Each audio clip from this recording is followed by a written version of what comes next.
Welcome sa Durs TV. Kung interesado ka sa ganitong news, huwag kalimutang isubscribe ang ating YouTube channel. Maraming salamat! Welcome po ulit sa ating panibagong update tungkol sa Kim Pao. Ihahatid ko po sa inyo ang pinakabago at pinaka-latest na mga kaganapan tungkol sa kanila. Kaya naman kung hindi ka pa subscriber ng ating channel, pindutin nyo na ang notification bell para lagi kayong updated sa mga balitang trending at napapanahon. So ayun, welcome back again sa ating YouTube channel mga kakimpaw, and for tonight's video nga pag-uusapan po natin ay tungkol sa mga importanteng ganap kina Kim and Paolo Abilino dito po sa pinale ng mall show nila dyan po sa Lipa, Batangas. Na for sure ay talaga namang ikakatuwa po at ikakakilig ito ng lahat. Pero bago yan, nais ko lamang pong i-flex sa inyo etong mga mall na pinuntahan po ni Kim and Paolo Abilino. And eto nga po yung finale, yung SM Batangas and SM Lipa. Yung March 23, hindi pa natin alam kung ano po ang magiging schedule nila dyan to be announced. Tapos March 25, world premiere. So, grabe po yung 15 mall show, 'di ba? Sabi nga po ng One Publicity PH, and it's a wrap from 15 mall show, poster lunch, and fan meets to a heart full of love, their love for their fans, for their art, for the journey they had shared. Congrats Kim Pao, Star Cinema, and to everyone who made all of this happen. And meron pa nga po hindi makapaniwala na pinali na po ng World Tour ni Kim and Paolo Abilino. So nasanay tayo na lagi silang may pa-mall tour, 'di ba? Mamimiss nating lahat 'yan. Sabi po ni Kate, pinali mall tour. Let that sink in na talaga. Only 4 days left before March 26. Can't help but feel emotional. Highs! So, emotional din siya. Katulad siya ng ibang Kim Pao fans na talaga namang nalungkot dahil nga po tapos na yung pagpopromote ni Kim and Paolo. So, wag kayong mag-alala, wag kayong malungkot kasi for sure, meron namang panibagong project si Kim and Paolo Abilino na kung saan makikita natin araw-araw. Antayin nyo lamang yung announcement. Samantalang sa SM Lipa, Batangas naman, ito po yung last na pinuntahan po ni Kim and Paolo Abilino kanina, araw po yan ng Sabado. Talaga namang punong-puno din po ang mall na to mga kakimpaw, and talagang dinagsa din.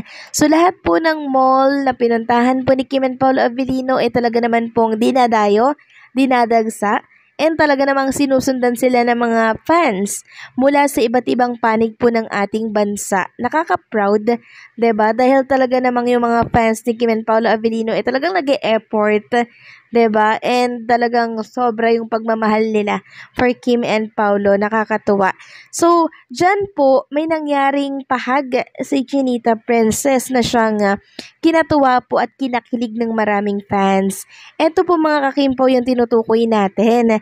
So, mismong si Kim na po ang nag-offer ng hug na yan kay Paolo Abilino, and si Paolo Abilino naman ay ready na tinanggap yung hug na yon.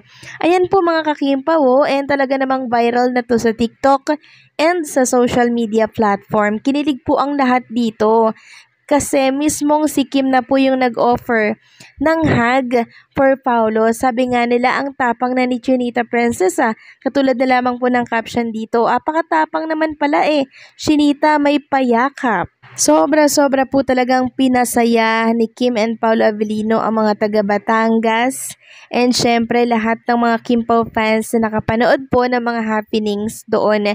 And hindi lang po yan mga kakimpaw, dahil si Kim and Paolo Abilino po ay naging sandwich, naging palaman po sila sa isang tinapay. Paano po naging palaman mga kakimpaw? Ganito po kasi yan, naipit na naman sila dito nila Lovely Abelia, and syempre nitong si Milo, tapos itong si Wilma Dasen.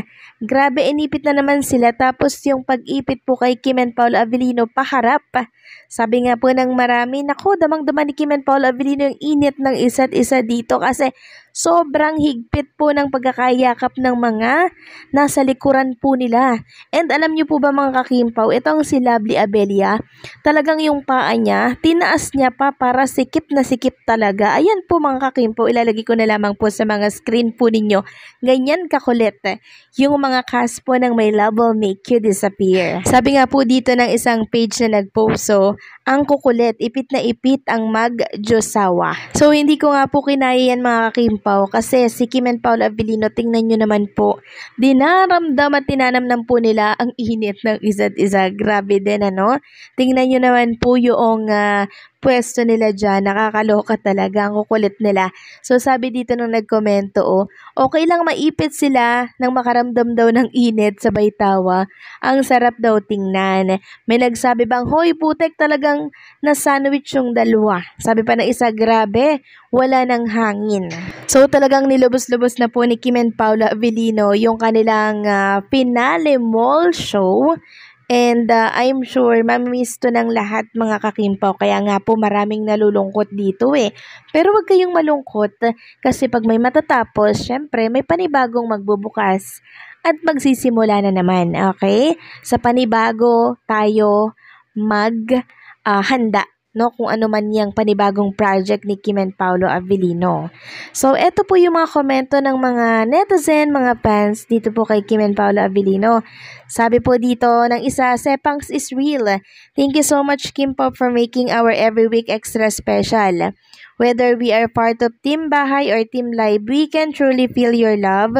We are all praying for the success of the movie. And by God's grace, it will be blockbuster. Thank you. So, ipag-pray natin itong pelikula ni Kim and Paolo Avellino na mag-blockbuster, na ma-sold out po yung mga ticket, mga kakimpaw. Dahil napakalaking tulong po nito for Kim and Paolo Avellino.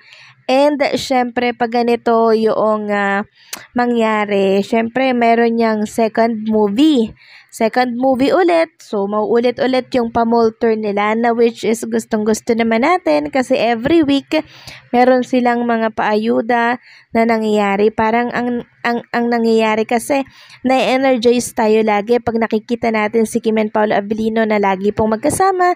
Tapos nagpapasaya po sila sa mga mall show at mall tour na pinupuntahan nila. So, alive na alive ang mga fans, di ba, pag may mga ganyang pa-mall tour. Kaya, ipag-pray natin and supportahan natin itong pelikula po nila para may kasunod ulit silang movie. Sabi naman ng isa dito, mga team abroad, mag-request kayo kiss ng Kim Pao for sure, pagbibigyan niya kayo. Pero sa kiss sa chicks lang, masunurin si Pao kapag mga fans nag-request. Gusto ko makita talaga Avellino family with Kimi naman. So mangyayari po yan mga kakimpaw.